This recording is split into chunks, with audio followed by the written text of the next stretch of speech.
श्री शिवाय नमस्तुभ्यम दोस्तों, creative India by Anushree channel में आप सबका बहुत स्वागत है। दोस्तों, आज की वीडियो में पशुपति नाथ व्रत के संपूर्ण जानकारी देने वाली हूँ। दोस्तों, कई भक्त पशुपति व्रत धारण करते हैं किंतु उन्हें यह पता नहीं रहता और कन्फ्यूज़न बनी रहती है कि जब हम व्रत का उद्यापन करें तो 5वें व्रत के दिन करें या 6ठे व्रत के दिन करें। पशुपति व्रत में कितने सोमवार का व्रत धारण करना चाहिए और किस विधि और नियम से करना चाहिए। भगवान भोलेनाथ को भोग किस तरीके से लगाएं, जो प्रसाद के 3 हिस्से करने हैं वे घर में करने हैं या फिर मंदिर में ही कर लें। यदि आप दिया प्रज्वलित कर रहे हैं तो उस दिया प्रज्वलित करने का विधि और नियम क्या है। भोग प्रसाद बनाने का नियम क्या है। भोग प्रसाद अर्पित करने का नियम क्या है। व्रत पूर्ण होने के बाद इस व्रत का उद्यापन कैसे किया जाता है, किस सोमवार के दिन किया जाता है और यह व्रत किस पक्ष से शुरू करना चाहिए। ये सभी बातें आज के इस वीडियो में शेयर करने वाली हूँ। इस वीडियो में पशुपति व्रत से संबंधित सभी जो संशय बने रहते हैं, सभी परेशानियां जो बनी रहती हैं कि हमें डर लगता है कि कहीं हम गलत ना करें। हमारी परेशानी ये रहती है, हमें समझ नहीं आता है कि व्रत का उद्यापन किस दिन करें, भोग कैसे लगाएं, भगवान भोलेनाथ के मंदिर में दीपदान कैसे करें, पूजा का सही समय क्या है। ये सभी बातें आज के इस वीडियो में शेयर करने वाली हूँ। तो इस वीडियो को सुनकर आपकी सभी प्रकार की संशय दूर हो जाएंगी। तो इस वीडियो को आप अंत तक जरूर सुनिएगा। शुरू करते हैं अपने वीडियो। तो भगवान भोलेनाथ का एक नाम पशुपति नाथ है। पशुपति नाथ का व्रत धारण करने से मन की समस्त प्रकार की मनोकामनाएं पूर्ण होती हैं। मन की ऐसी इच्छा, ऐसी मनोकामना जो वर्षों से पूरी नहीं हो रही है और आप उस मनोकामना को पूरी करने में पूरी जान लगा दिए हैं, हर तरह का पूजा पाठ मंत्र जाप कर लिया है, लेकिन फिर भी वह कामना आपकी पूर्ण नहीं हो पा रही है, या कोई ऐसी समस्या है जो समस्या का समाधान नहीं मिल रहा है, पशुपति व्रत धारण करने से यह मनोकामना अवश्य पूरी होती है। दोस्तों, यह व्रत केवल 5 सोमवार किया जाता है। 5 सोमवार पूरा होते होते ही कई भक्तों की मनोकामना पूर्ण हो जाती हैं और हो चुकी हैं, और आशा करती हूँ आपकी भी मनोकामना इस वीडियो को सुनने के बाद जरूर पूरी होगी। दोस्तों, पहले बात करते हैं पशुपति नाथ का व्रत किस सोमवार से रखा जाता है। भगवान भोलेनाथ से संबंधित यह पशुपतिनाथ व्रत सोमवार से शुरू किया जाता है, चाहे वह कृष्ण पक्ष का हो या शुक्ल पक्ष का हो। लेकिन माना जाता है कि कोई भी शुभ काम करते हैं या कोई व्रत पूजा पाठ करते हैं, जो दिन का जो आप व्रत धारण करते हैं वे यदि आप शुक्ल पक्ष की तिथि से शुरू करते हैं तो वह अत्यंत लाभदायी और शुभदायी माना जाता है।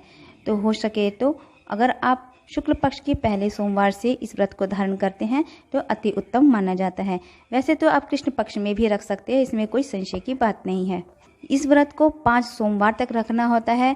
पहले सोमवार के दिन आप सुबह जल्दी उठें, स्नान आदि क्रिया से निवृत्त होकर स्वच्छ वस्त्र धारण कर ले और भगवान शिव के मंदिर में चले जाएं। जब आप पहले दिन व्रत धारण कर रहे हैं, पहला सोमवार का व्रत धारण कर रहे हैं, तो उसी दिन अपने मनोकामना के सहित जिस भी कामना के लिए आप इस व्रत को धारण कर रहे हैं उस कामना का बोलते हुए भगवान भोलेनाथ के समक्ष खड़े होकर हाथ में थोड़ा सा पुष्प, अक्षत, गंगा जल लेकर अपने व्रत का संकल्प ले लें और भगवान भोलेनाथ को अपनी कामना बोल दें। इस कामना के लिए मैं आपका यह व्रत धारण कर रही हूँ, कृपया कर आप मेरी मदद कीजिए, मेरी कामना पूर्ण करें और मेरे इस व्रत को सफल कराने में आप मेरी मदद करें। तो इस प्रकार संकल्प करते हुए आप गंगा जल को उस शिवलिंग के पास छोड़ दें। तो पहले दिन व्रत का संकल्प ले लेना है, फिर पूरा दिन फलाहार कर सकते हैं आप। फिर संध्या काल के समय, शाम के समय जिस थाली में आप सुबह की सामग्री लेकर गए थे उसी थाली में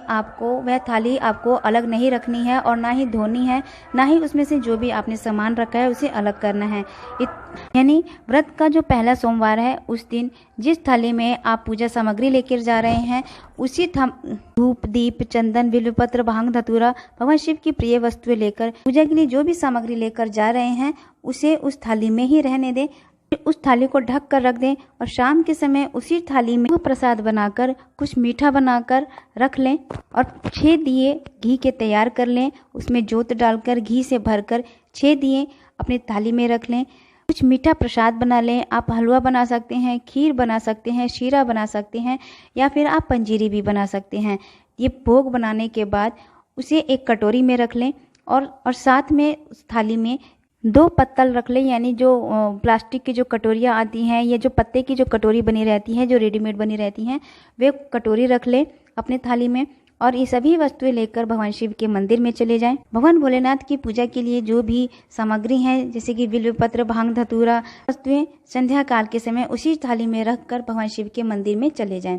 फिर वहां पूजा कैसे करनी है आपको, भगवान भोलेनाथ को चंदन से तिलक करें। यदि आप लाल चंदन लेकर गए हैं या पीला चंदन लेकर गए हैं, उनका तिलक करें, अक्षत चढ़ाएं, बिल्वपत्र, भांग, धतूरा चढ़ाएं, फूल माला से उनका श्रृंगार करें। जो 6 दिए आप लगा कर ले गए हैं, उन 6 दियों को भगवान शिव के शिवलिंग के सम्मुख उतार कर रखना है। 5 दिए जला देने हैं और 6ठा दिया आपको केवल उतार कर रखना है मंदिर में, थाली में नहीं रखना है। थाली से उतार कर भगवान शिव के शिवलिंग के सम्मुख रख देना है। तो 5 दिए आप जला लीजिए और 6ठे दिए को फिर उठाकर अपनी थाली में रख लीजिए। जो प्रसाद बनाकर ले गए हैं उस प्रसाद में से 3 भाग कीजिए, 3 भागों में उसे डिवाइड कर देना है, बांट देना है और 2 भाग को भगवान शिव को अर्पित कर दें, तीसरा भाग उठाकर अपनी थाली में रख दें। ये जब आप पूजा कर लेंगे, अपनी पूजा पूरी कर लेंगे, तब आपको दिया और वो प्रसाद उठाकर अपने थाली में रख लेना है। फिर वहीं पर थोड़ी देर बैठकर भगवान शिव के शिव चालीसा का पाठ करें या श्री शिवाय नमस्तुभ्यम मंत्र का 108 बार जाप करें समय के अनुसार, या भगवान के पंचाक्षर मंत्र का जाप कर सकते हैं। इन मंत्रों का थोड़ी देर भगवान शिव के सम्मुख बैठकर अपनी कामना बोलते हुए, अपनी प्रार्थना करते हुए भगवान शिव के सम्मुख बैठकर इस मंत्र का 108 बार जाप करें। यदि आप शिव चालीसा का पाठ करते हैं तो भी अति उत्तम माना जाता है। दोस्तों, माना जाता है संध्या काल के समय, प्रदोष काल के समय भगवान शिव के शिवलिंग में भगवान शिव स्वयं विराजमान रहते हैं और उनके सम्मुख जो भी भक्त बैठकर हाथ जोड़कर पूरे मन समर्पित होकर भगवान शिव के सम्मुख समर्पित होकर प्रार्थना करते हैं, भगवान उसकी कामना को जरूर पूरा करते हैं, उसकी प्रार्थना को सुनते हैं, अपना आशीर्वाद उस भक्त को प्रदान करते हैं। तो दोस्तों, प्रदोष के समय भगवान शिव की पूजा करना अत्यंत लाभदायी होता है और धार्मिक लाभ की प्राप्ति होती है।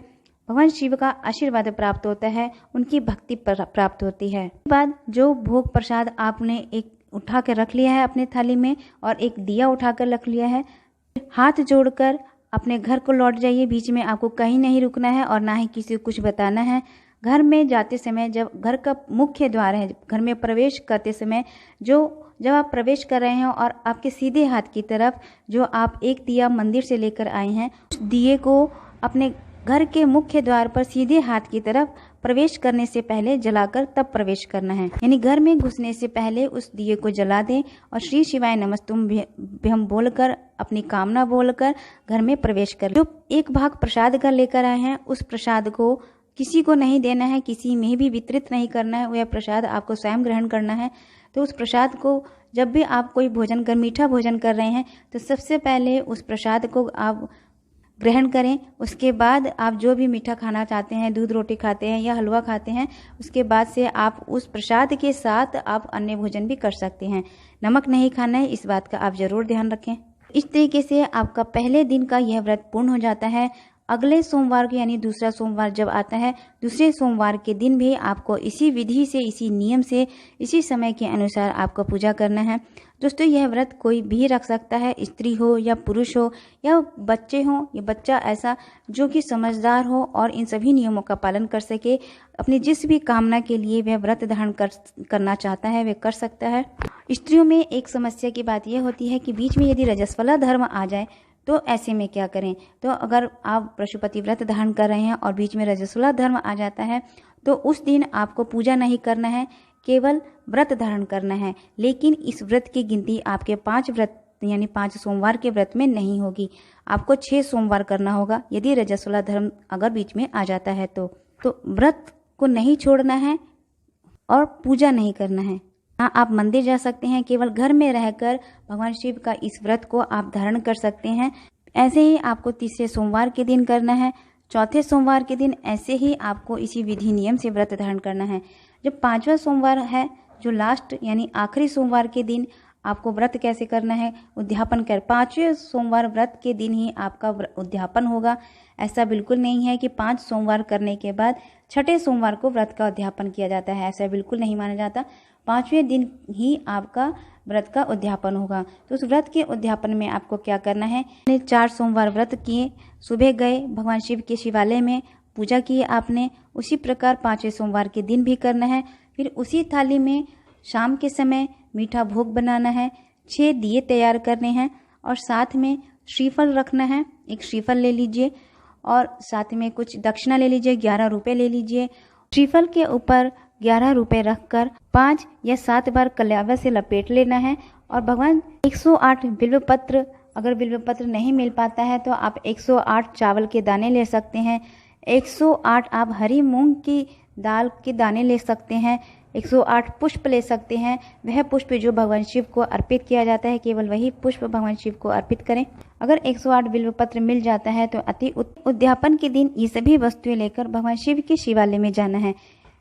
भोग प्रसाद के साथ 6 दिए लगाने हैं, 6 दिए और एक श्रीफल, 11 रुपये, 108 बिल्व पत्र या मूंग की दाल ले सकते हैं या फिर चावल के दाने ले सकते हैं या फिर पुष्प ले सकते हैं।